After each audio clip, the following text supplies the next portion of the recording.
Every woman will have her own matrix of social needs, physical needs, and emotional needs. And I also feel it's such a personal question. I think one of the most important things is that sometimes people make all these assumptions about what makes a woman feel safe and secure. But I think the most important thing is to have a conversation with her about it. What makes me feel safe and secure may not be what makes my girlfriend feel secure with.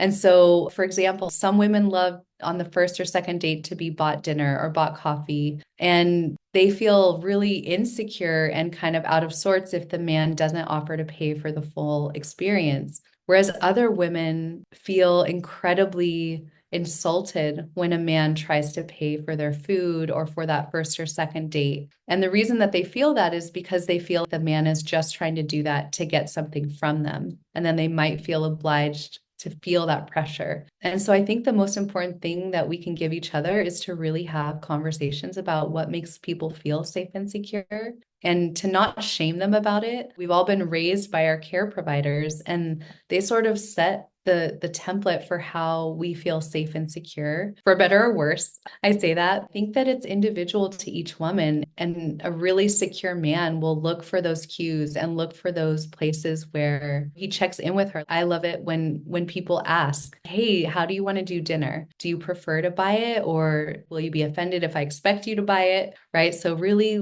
looking at what are her expectations and not being afraid to emotionally lead those conversations.